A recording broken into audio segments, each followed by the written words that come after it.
예, 다음은 이제 원산지 관리에 관한 겁니다.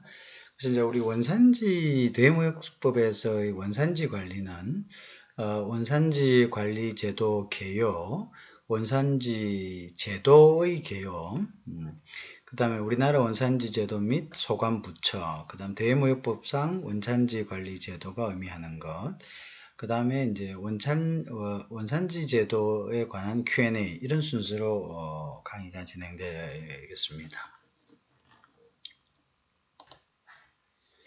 자, 그래서 이제 법령 해석 및 유권 해석 사례에 보면요, 수출입 물품 등의 원산지 표시, 수출입 물품 등의 원산지 판정, 수입 원료를 사용한 국내 생산 물품 등의 원산지 판정 기준, 수출입품 원산지 증명서 발급 기준, 외국산 물품 등을 국산 물품으로 가장하는 행위 금지, 벌칙 이런 순서대로 법령 해석 및 유권 해석 사례는 구성됩니다.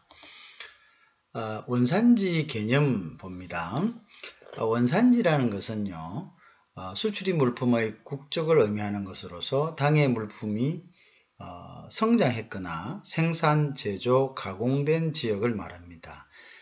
자본 투자국, 디자인 수행국, 기술의 제공국, 상표의 소유국과는 무관한 개념입니다. 무슨 말인지 알겠죠? 수출입 물품의 국적을 의미하는 것을 우리가 원산지다, country of origin이다 이렇게 이야기합니다.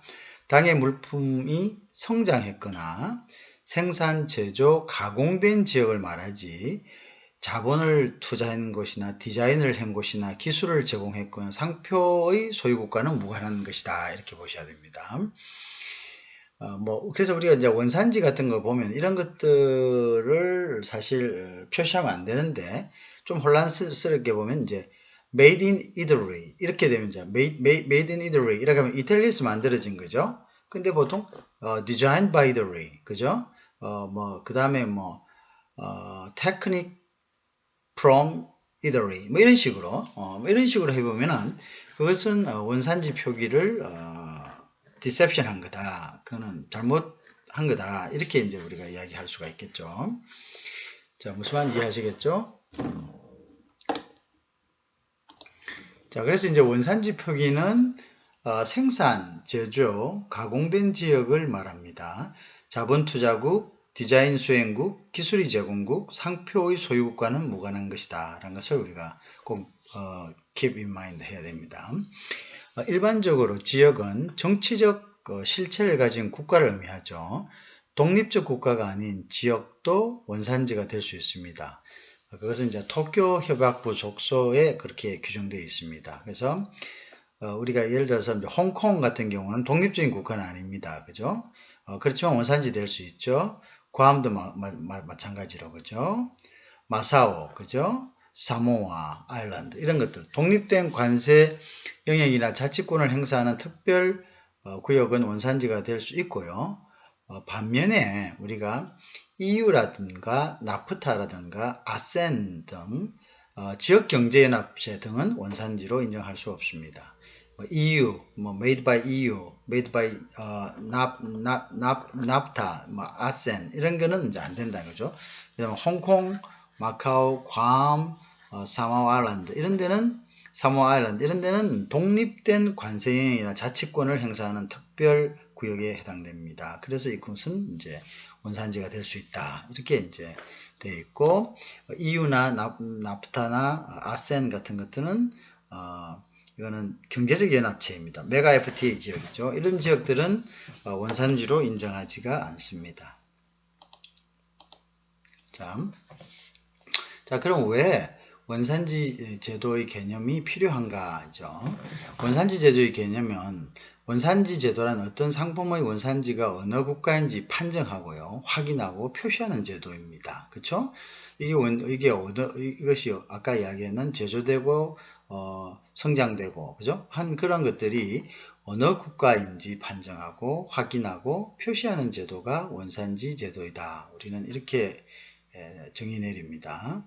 그래서 원산지 판정이라는 것은 어떤 상품이 여러 국가를 거쳐 제조, 가공된 경우 어느 국가를 원산지로 할 것인가를 결정하는 기준 및 판정 절차 등을 규정하는 것이다. 그죠? 그것은 이제 어떤 상품이 여러 국가를 거쳐 제조, 가공된 경우 어느 국가를 원산지로 할 건지를 결정하는 기준 및 판정 절차 등을 규정하는 것을 바로 원산지 판정이라 한다.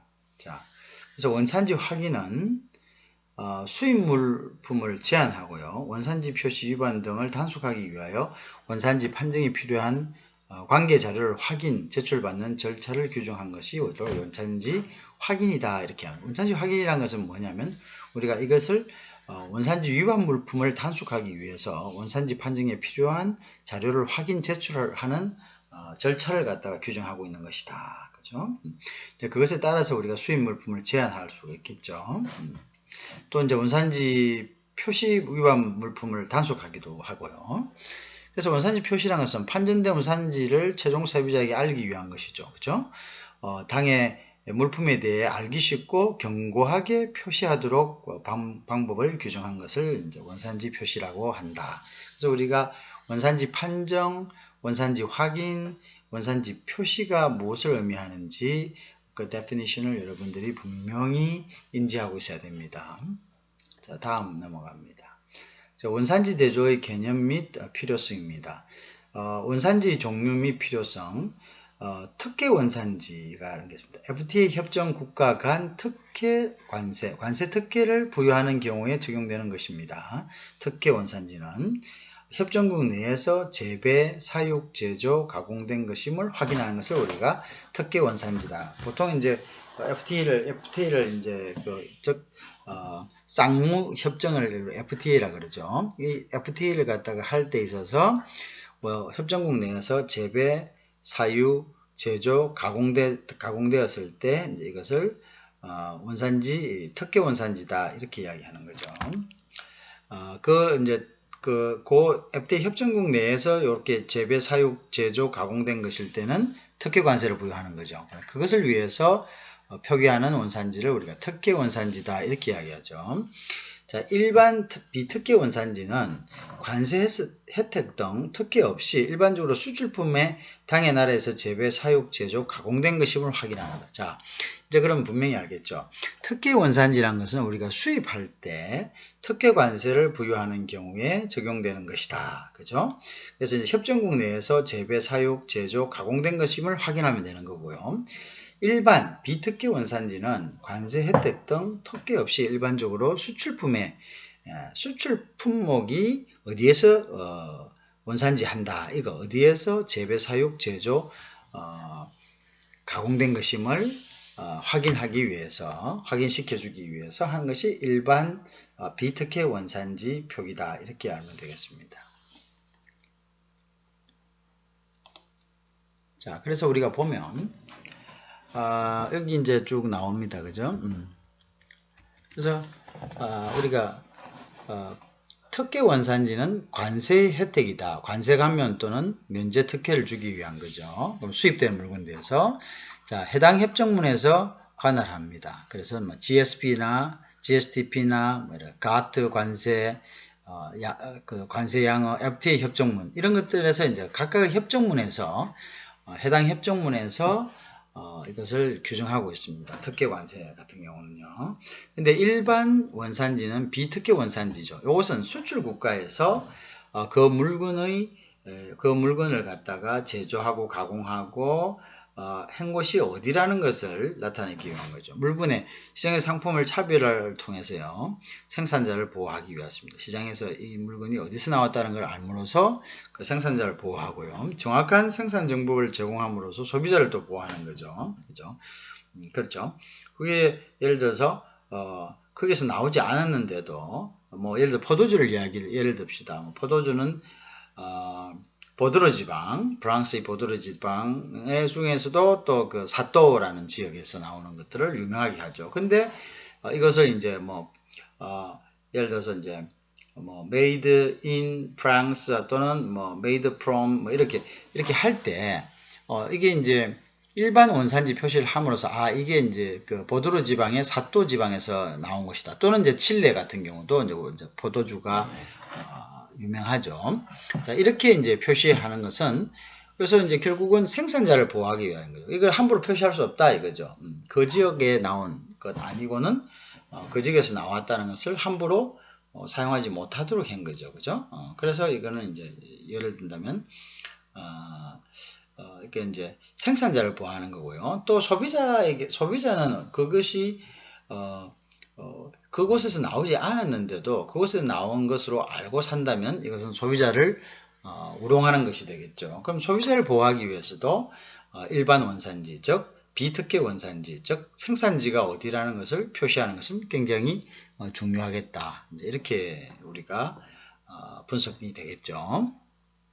자, 무역 제한 조치의 실효성 확보를 위해서다. 자, 물품의 원산지 표시가 있고요. 이거는 이제 생산자와 소비자를 위해서 다 필요한 거고요. 그 다음 무역 제한 조치의 실효성 확보다. 자, 이건 뭐냐면요. 특정국에 대한 반덤핑 관세. 그죠? 그것이 이제 특정국에서 대한 반덤핑 관세를 부여하려면 이게 정확하게 그 나라에서 왔다는 것을 알아야 되죠. 우리가 반덤핑 관세라는 것은 자국의 시장에서보다 더 싸게 수출국의 시장에서 물건을 수출하는 거죠. 그죠? 수출국의 시장에 물건을 수출하는 것이죠. 왜 그렇게 하느냐 하면 이제 마켓을 갖다 넓히기 위해서 우선 맛배기를 보여주는 경우, 그 다음 어떤 사람들에게 홍보나 프로모션을 하기 위해서 결국 그것은 마켓 쉐어를 갖다가 넓히기 위해서죠. 그죠? 하는 경우 여러 가지 부분들이 있겠죠. 그죠? 이제 그러한 목적들 때문에 수출하는 경우에는 여기에 대해서는 반덤핑 관세를 부여하게 되어 있습니다. 근데 이 반덤핑 관세를 부여할 때도 결국은 이 물품이 정확하게 그 나라에서 왔는지 어떤 나라에서 왔는지를 분명히 알아야 되겠죠. 그거 아닌데 예를 들어서 한국에서 메이드 인 코리아라고 써서 들어왔다 이거죠. 근데 뭐 거기서 막 헐값에 팔고 있어요. 그런데 실질적으로 메이드 인 코리아 제품은 그렇게 헐값으로 덤핑하지 않을 수도 있겠죠. 그죠? 그랬을 때는 이 메이드 인 코리아가 덤핑했다는 오해를 받으면서 오리지널로 오는 그 상품에 대해서도 반덤핑 관세를 처벌받는 경우가 있겠죠. 그러면 그거는 불합리하겠죠. 그래서 어떤 나라에서 제조되었다는 거, 그리고 그 나라에서 제조되지 않았으면 그에 대해서 제재를 가하는 것은 중요하다. 긴급 수입 제한 조치, 쿼터 제도 등에서도 원산지를 긴급 수입 제한 조치란 것이 무엇입니까? 아까 반덤핑 관세 같은 것은 일종의 불법이죠. 그죠? 반덤핑이나 상계관세 같은 것은 불공정한 무역행위입니다. 자, 근데 긴급 수입 제한 조치를 영어로는 세이프가드라고 얘기하는데요.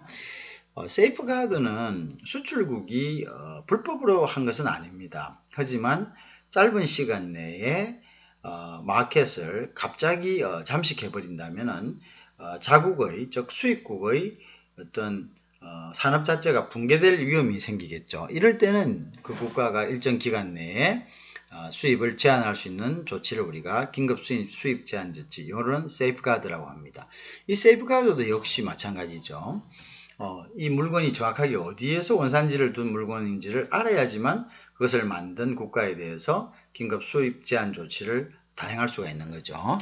근데 그것을 분명하게 따지지 못한다면은 그것을 예를 들어서 뭐 한국에서 만들지도 않았는데 한국에서 만들었다든지 뭐 이런 식으로 한다면은 한국이 어떤 손해를 오히려 보게 되겠죠. 그게 굉장히 불공정하고도 좀 억울한 그런 조치를 당하게 되는 거죠. 그래서 이러한 부분들을 확인하기 위해서도 일반 원산지 표시는 필요하다. 그래서 이제 소비자 보호 및 공정거래 질서 확립을 위해서 이제 필요하다. 쿼터 제조도 마찬가지입니다. 쿼터 제조도 자국의 산업을 보호하기 위해서 수입품의 양을 일정 비율로 제한하는 것이죠. 그죠? 그러한 것들을 우리가 쿼터 제도다. 이것도 이제 쿼터 제도를 알기 위해서는 그 물건이 어느 정도 지금 들어왔다는 것을 파악해야 되죠. 그럼 그걸 파악할 수 있는 것이 뭔가요? 원산지 증명이죠. 그죠? 그래서 중요하다. 그래서 이제 보통 일반 원산지의 경우는요. 그래서 이제 대외무역법상 대외무역법이라든지 농산물의 원산지라 표시에 관한 법률이라든지요. 그다음에 관세법, 품질경영 및 공산품 안전관리법, 불공정 무역행위조사 및 산피법, 산업피해법, 그죠? 식품위생법, 표시광고, 공정화법 이런 데서 이건 이제 원산지에 대한 규정을 갖다가 명시하고 있습니다.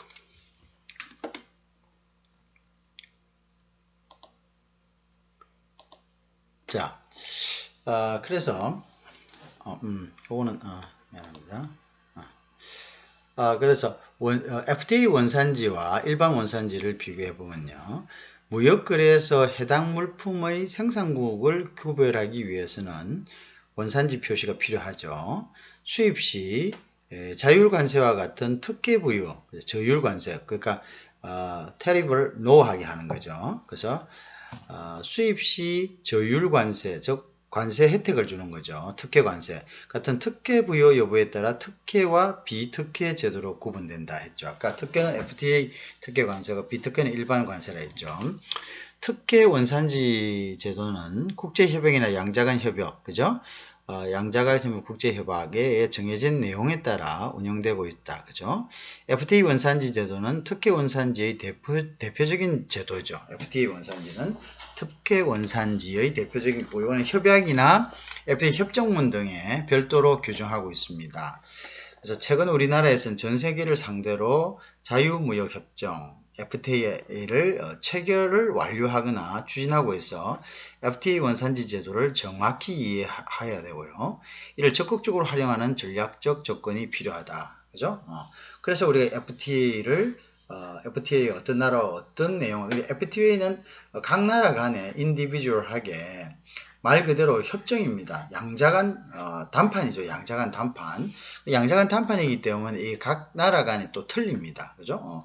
각 나라에 틀리고 보통 FTA가 우리가 한 나라와 여러 FTA를 체결할 수 있습니다. 왜냐하면 양자간 할 수도 있고요. 또 그룹 FTA를 할 수가 있죠. 그래서 소위 하는 메가 FTA, 예를 들어서 나프타나 EU라든지 이제 이런 그다음에 최근에 이제 RCEP이라든지 PPP, 그죠?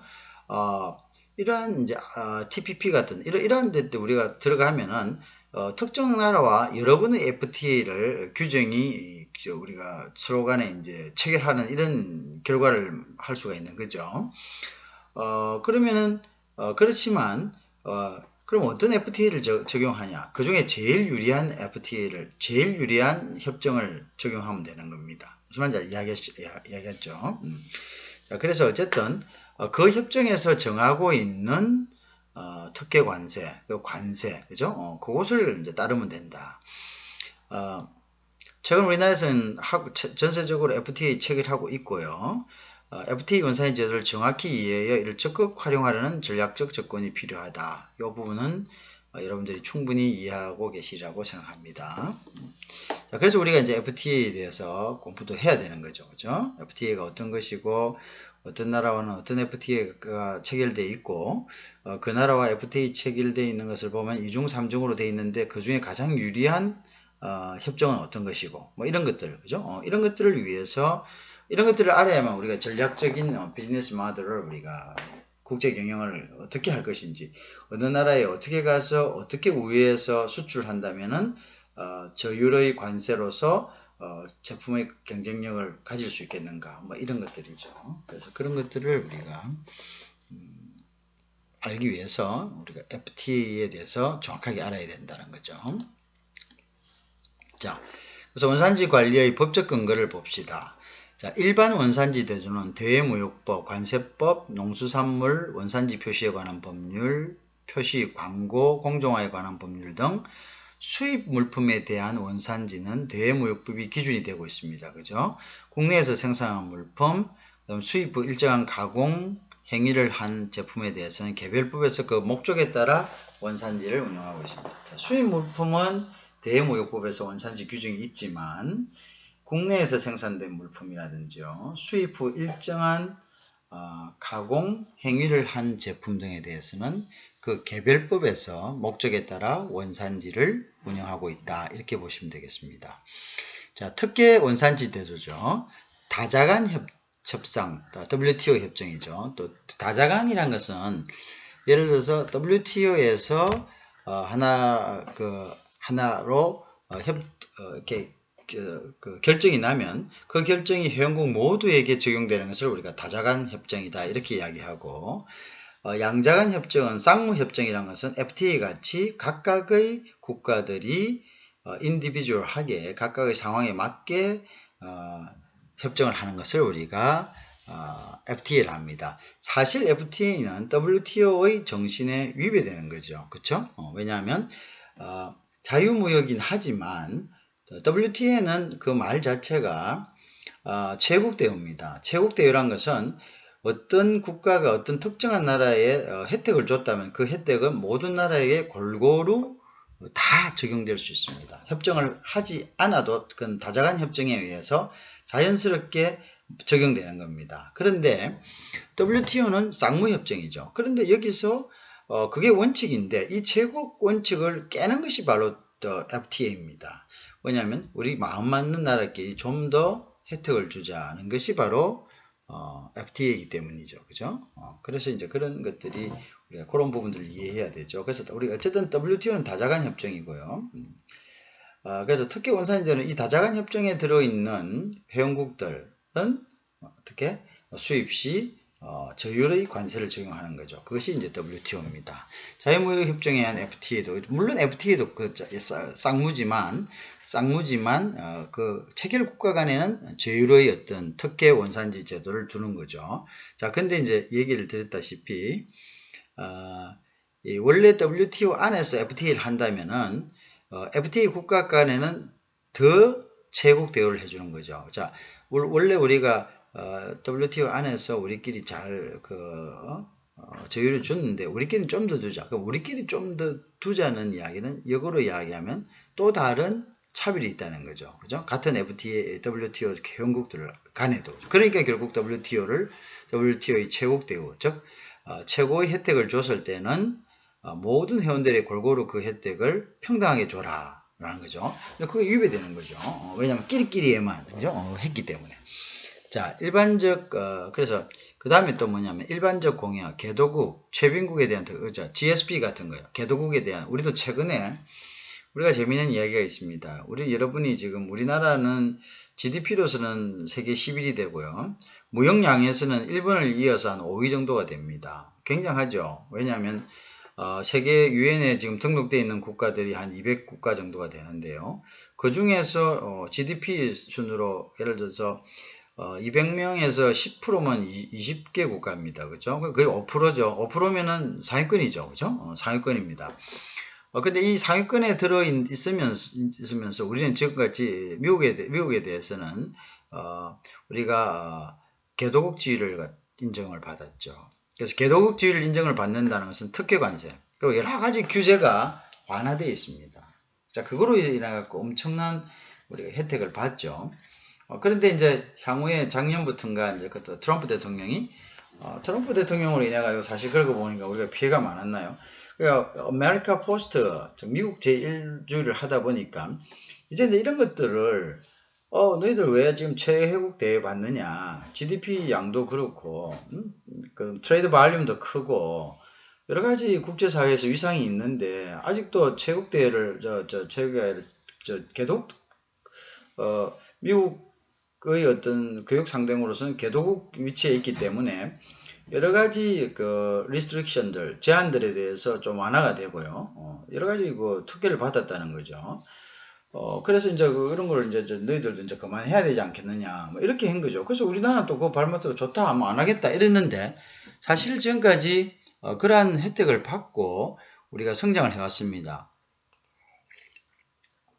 그런데 지금 이제 당장 이제 그런 혜택이 없어진다면은 이제 이로 인한 결과들도 이제 서서히 앞으로 나타날 것이라고 이제 보고 있죠.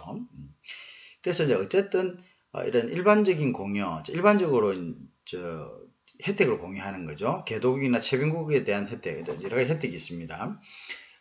물론 저율의 이제 관세도 낮아지겠지만 여러 가지 인도스먼트 같은 거, 인허가 같은 거, 그렇죠? 이런 것들도 좀 유연하게 적용을 받는 그런 면들이 있었죠. 그죠? FTA 관련해서는 자유무역협정 이행을 위한 관세법 특례에 관한 법률, 그죠? 과 양자간 FTA 협정 내용을 법적 효력을 가지고 있다. 그렇죠? 미안합니다. 자, 어쨌든 이러한 이제 FTA가 이제 체결된 나라에 대해서는 관세법 특례에 관한 법률이 적용되고요. 양자간 FTA 협정 내용의 법적 효과를 가지고 있다. 그리고 국제 법규로서 내지는 이제 우리가 소위 FTA는 국회 비준을 받지 않습니까?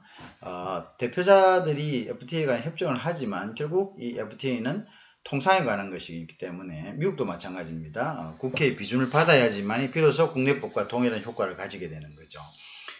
그래서 이것도 역시 법적 효과를 가지고 있기 때문에 자유무역협정 이행을 위한 관세법 특례에 관한 법률, 그죠? 법률이죠. 그러니까 이게 따라서 수입 관세에 대한 특례를 부여하고 있다는 거죠. 그런 접점입니다.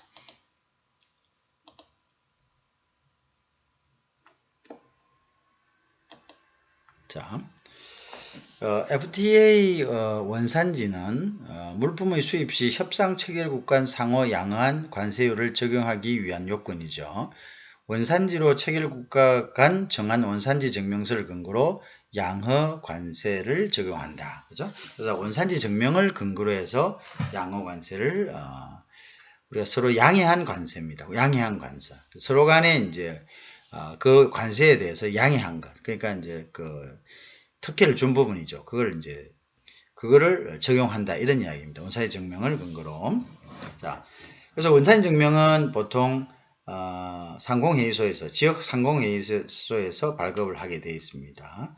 일반적으로 최국대의 관세보다 낮은 관세율을 적용하여 교역을 정대시키는 것을 도모하고 있죠. 그죠?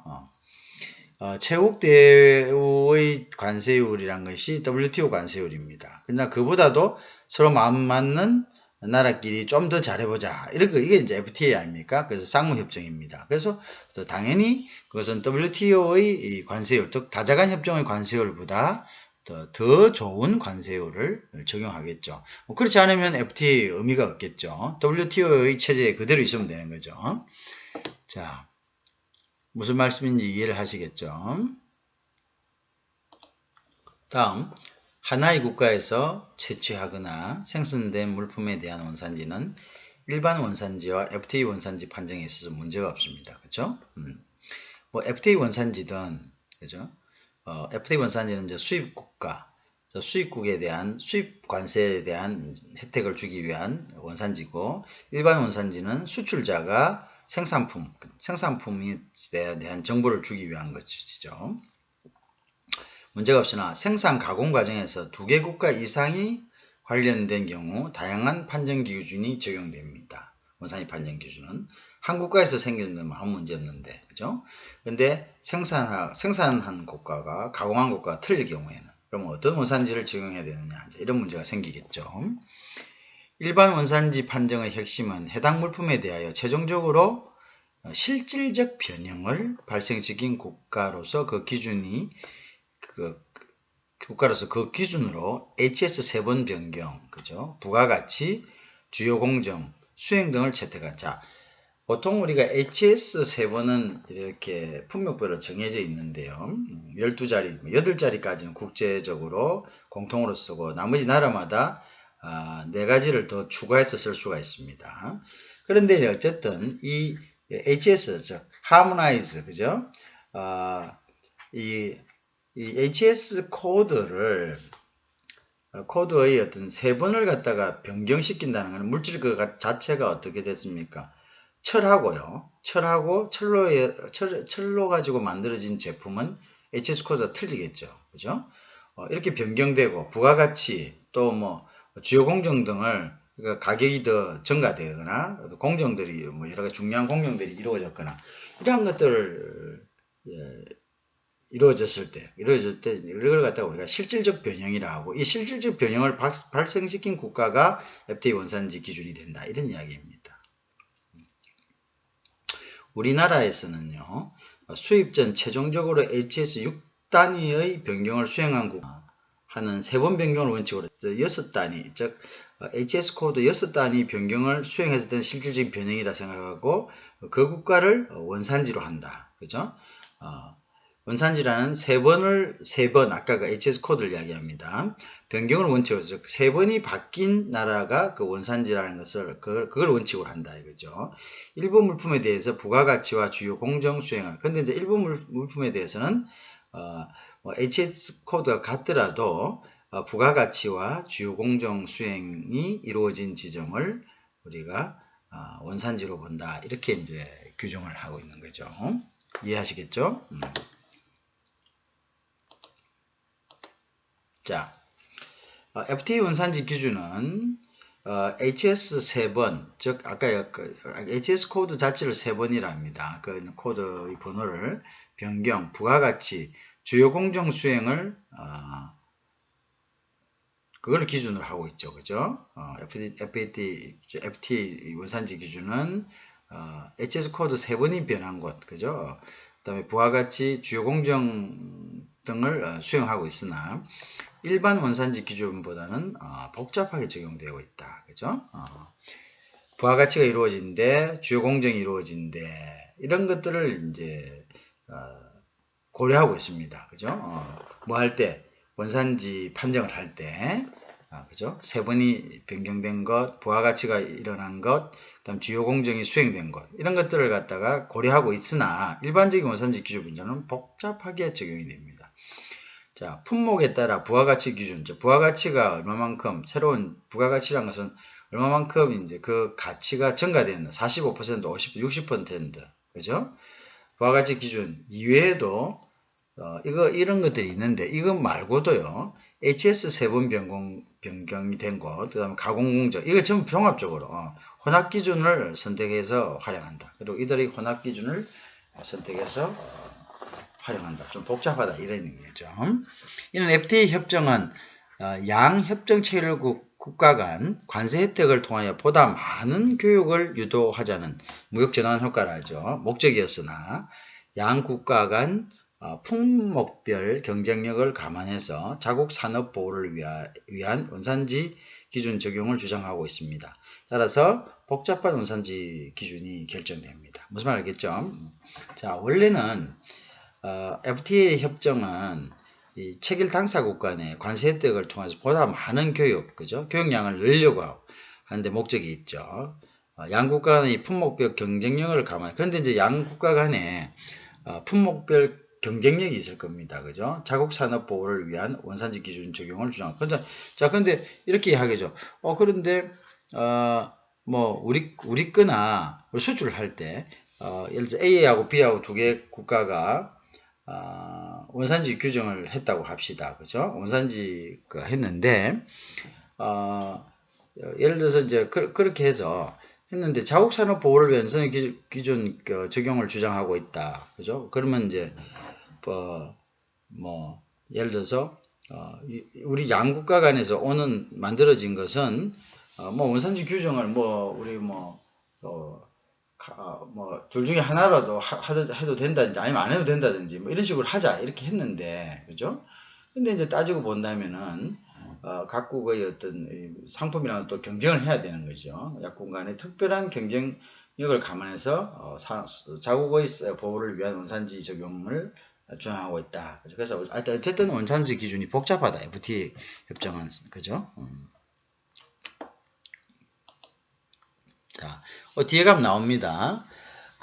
그래서 완전 생산 기준입니다. 그래서 원산지 판정의 일반적인 기준은요. 원산지를 어떻게 판정하냐, 어떤 경우에 원산지를 판정하느냐에 대해서는요. 완전 생산, 즉 wholly obtained criteria입니다. wholly obtained criteria. 그러니까 전적으로 생산된, 즉 obtained 된 criteria 기준한다. 그죠? 그렇게 되죠. 어떤 제품이 1개국에서 완전히 생산되는 경우 당해 생산국을 원산지로 하는 기준, 이걸 갖다가 완전 생산 기준, 영어로는 wholly, 완전히 obtained, 이루어진 criteria, 기준에 의한 것이죠. 이루어졌는지 안 이루어졌는지, 생산이 완전히 한국에서 완전히 생산이 이루어졌는지 안 이루어졌는지에 대한 기준, 즉 criteria를 가지고 이것이 원산지인지 아닌지를 판정한다. 이런 이야기 되겠죠.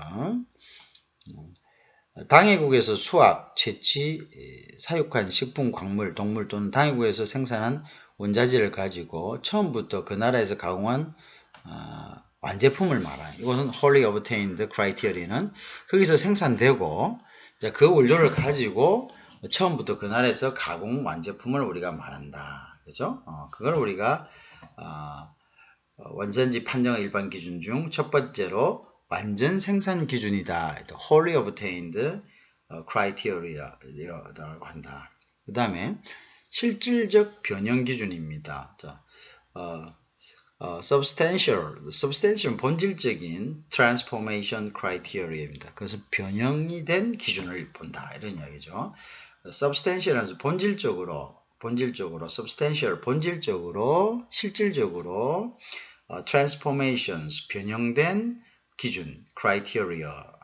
자, 이것은 뭐냐면 물품의 생산, 제조, 가공 과정이 2개 이상의 국가에서 관련된 경우, 그죠? 2개 이상 될 수 있죠.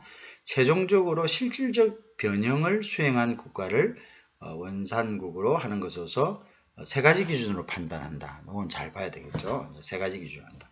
자, 결국은 이제 wholly obtained criteria 하고요. substantial transformation criteria가 있다. 이렇게 되죠. 그래서 실질적 변형 기준은 3가지 기준이 있고, wholly obtained criteria는 이제 원재료도 원래 한 나라에서 생산되어야 되고, 그 생산된 원재료를 가지고 한 나라에서 완전히 가공 과정이 모두 다 한 나라에서 이루어져야 된다. 이런 것을 이야기합니다. 자, 그럼 우리가 이제 실질적 변형 기준인 substantial transformation criteria가 3가지가 있다고 했는데요. 요거는 아까 이야기했다시피 물품의 생산, 제조, 가공 과정이 2개 이상의 국가가 관여된 경우를 이야기하는데, 이때는 최종적으로 실질적 변형을 수행한 국가를 원산국으로 하는 것이다. 자, 볼까요? 자, 첫째 뭐냐면요. 실질 변형 규정인 substantial transformation criteria 첫 번째 3개라 있죠. 3번 변경 규정. 3번은 이제 관세에 부과되는 그죠? HS 코드를 이야기합니다. HS 코드가 6자리까지 변경된 곳을 원산지로 본다. 세계 통일 상품 체제인 상품 분류 체계인 HS 코드. 이걸 우리가 3번이라 합니다. 세금을 매기는 이제 번호를 이야기죠. 분류 번호죠. 기본으로 원자재의 HS 코드와 상이한 다른 HS 코드 제품을 생산한 국가에서 실질적인 원산지 변형, 즉 실질적인 변형, 원산지 변형이 일어난 것을 즉 원래의 재료 HS 코드하고 다른 HS 코드로 물품이 생산되었을 때 이렇게 원래의 HS 코드하고 다른 HS 코드가 만들어진 국가를 우리가 즉 변형이 생긴 거죠. 실질적 변형, 즉 substantial transformations criteria가 생긴 겁니다. 이 국가를 우리가 원산지라고 판정하는 것이죠. 이것을 우리가 실질적 변형 기준이다. 첫 번째 거고요. 그 다음에 이제 보통 보면은 HS 2단위, HS 4단위, HS 6단위 변경 기준을 6단위까지 변경 기준을 이용한다.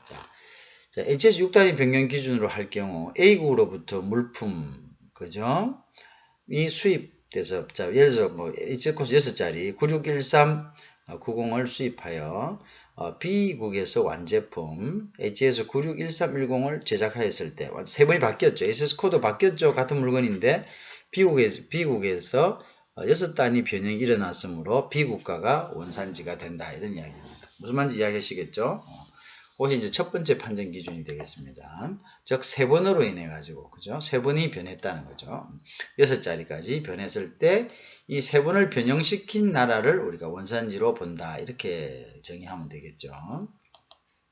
자, 우리가 이제 그 앞선에 그래서 이제 HS 코드라는 것은 Harmonized Commodity Description and Coding System입니다. 그래서 Harmonized Commodity Description and Coding System. 이거를 이렇게 HS 코드다. 자, HS 코드는 세계 관세기구죠. The World Customs Organization. 에서 관장하고 있는 국제 간의 공통으로 사용되는 상품 분류 체계입니다. 그래서 우리를 세번이라고 이야기하죠. 세금을 부여하는 번호다.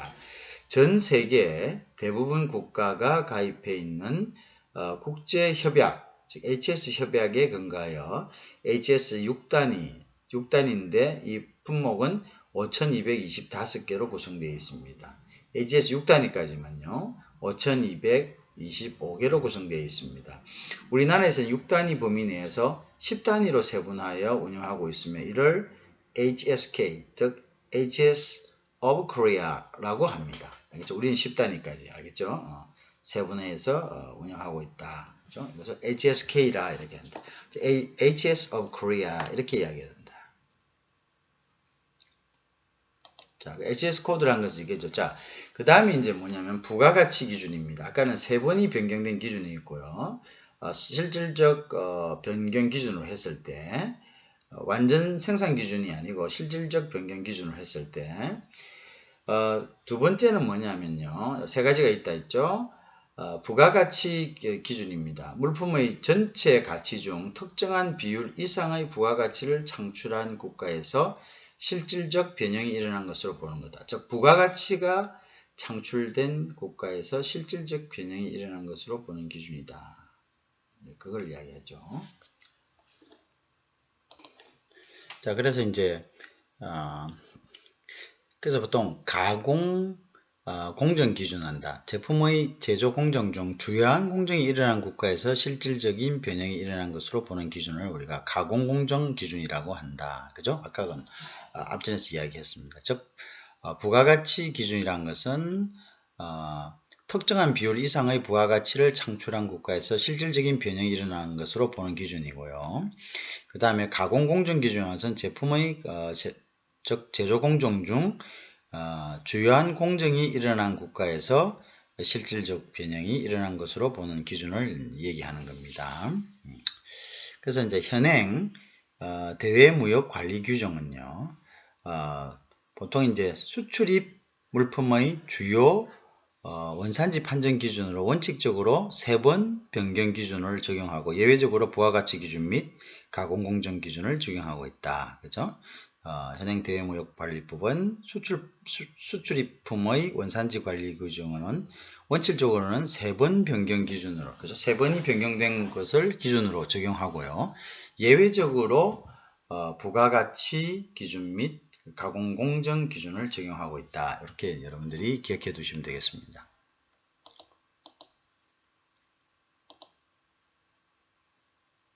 자, 그러면 이제 우리나라의 주요 원산지 제도 도입 연역을 한번 살펴봅니다. 원산지 허위 표시 물품 수입 금지가 1986년, 그죠? 이때 보통 이제 도입이 됐죠. 원산지 대외무역법 제정 시 원산지 허위 표시 물품의 수입 금지 조항을 마련한 거죠. 수입 물품에 대한 원산지 표시 제도는 1991년입니다. 수입 물품에 대한 원산지 표시 제도를 도입한 것은 1991년 얼마 되지 않았네요. 그죠? 그래서 이제 원산지 표시 대상 물품을 지정한 것은 이때 HS 4단계 4단위 즉 326개 그죠? 326개 품목에 대해서 HS 4단위를 적용하도록 했습니다. 1991년부터 원산지 표시 대상 물품을 지정했는데요. 이때는 HS 코드 4단위, 그래서 326개, 그죠? 그 다음에 원산지 관리 세칙을 제정했습니다. 그래서 관세청이 고시했고요. 국내 유통 농산물 및 농산가공품의 원산지 표시제를 도입한 것은 1993년입니다. 농산물에 대해서 원산지 표시제를 도입했다는 거죠. 1993년에 농수산물 가공산업 육성 및 품질 관리에 관한 법률이 제정이 됐습니다. 농수산물 가공산업 육성 및 품질 관리에 관한 법률을 제정을 했죠. 그게 이제 국내 유통 농수산물 및 농산 가공품의 원산지 표시제를 도입했습니다. 1993년입니다. 그리 오래된 것은 아닙니다. 자, 원산지 표시 예외 규정, 스티커, 날인, 꼬리표 등을 표시제를 도입했는데요. 이때는 1999년입니다. 뭐 얼마 되지 않았죠. 그래서 스티커 표시할 수 있고요. 날인, 꼬리 표시, 꼬리로 그냥 이렇게 우리가 태그로 할 수가 있다 이렇게 그죠? 도입을 했다. 1999년 수입 원료를 사용한 국내 생산 물품 원산지 판정 기준을 마련했는데요. 이때는 2006년입니다. 수입 원료를 사용한 국내 생산품을 원산지를 어떻게 할 것인가 라는 판정 기준을 마련했는데요. 오늘 2006년 1월입니다. HS 6단위가 변경되고 국내 부가가치 51% 이상일 때는 국내 부가가치 58% 이상일 때 국내 표시를 국내 표시를 할 때는 두 가지 조건이 있습니다. 하나는 HS 코드 변경 없이 국내 부가가치가 85% 이상. 그거 이제 뭐냐, 재료 빼고 남는 것이 재료 빼고 남는 이윤이 재료값 빼고 남는 이윤이 85% 이상일 때는 국내 것으로 코리아로 표기를 했고요. 예를 들어서 HS 6단위가 변경됐다는 것은 아주 실질적인 부분에 실질적인 변경이 일어난 거죠. 뭐 여기서 가공을 하거나 이렇게 생산하거나 제조를 하거나 했겠죠. 원재료를. 그리고 이러한 것에 들어간 비용을 빼고 남은 이윤이 51% 이상일 때는 이것 또한 어떻게 국내산으로 표기가 가능했다. 이렇게 되겠습니다. 무슨 말 이야기하시겠죠? 자, 그건 이제 2006년입니다. 수입 원료를 사용한 국내 생산품 원산지 판정 기준은 두 가지다. 뭐냐면 이윤이, 즉 이윤이 85% 이상일 때 국내 부가가치가 또는 국내 부가가치가 51% 이상이지만 HS 번호가 바뀐 경우죠. 그래서 가공하거나 뭔가 변형이 일어났다는 거죠.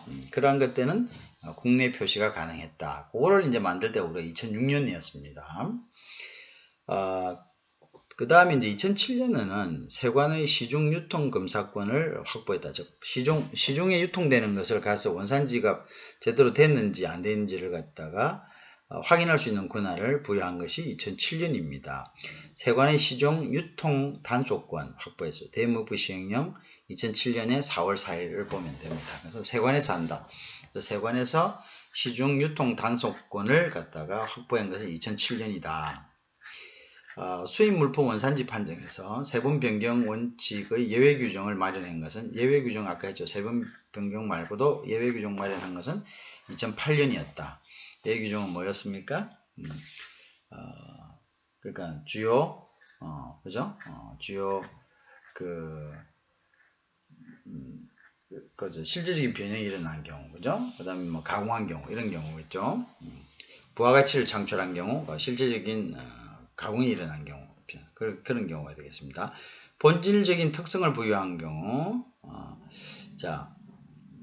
세 번, 즉 HS 코드 6단위가 변경되지 않더라도 그대로 있더라도 지정부 장관이 관계기관의 의견을 들은 후 실질적 변경 여부를 판단하여 원산지 인정이 가능한 즉 HS 코드가 변경되지 않더라도 세 번 변경 원칙이 돼야지 원래는 HS 코드가 바뀌죠. 그 다음에 부가가치나 뭐 가공품인데 이렇게 되지 않더라도 어떻게 된다면 본질적인 특성이 변형됐다는 걸 갖다가 증명을 한다면 실질적인 변경 여부를 판단해서 원산지 변경이 가능하도록 했다 이거죠. 자, 다시 한번 보면요. 수입 물품 원산지 판정에서 세 번 변경 원칙의 예외 규정을 마련한 것이 2008년인데요. 이 내용이 뭐냐면 원래는 세 번이 변경되어야지 원산지 판정이 나죠. 국내 원산지로. 그런데 본질적인 특성을 부여한 경우요. 본질적인 특성을 부여했는데 예를 들어서 그죠. 셀을 더 단단하게 했다든지 뭐 이런 거겠죠. 그래서 그것에 대해서 뭔가 재료를 가지고 있는데 그 재료에 뭔가 특성을 부여했습니다. 좀 더 강화된 특성을. 그러면 세 번은 변하지 않을 수가 있죠. 그렇게 되었을 경우에는 일단 세 번이 변하지 않더라도 관계기관의 의견을 들은 후 실질적인 변경이 있었다고 간주할 수 있다 이거죠. 판단한다. 그럴 때는 이제 그것은 원산지 인정이 가능합니다. 그렇게 됐을 때는.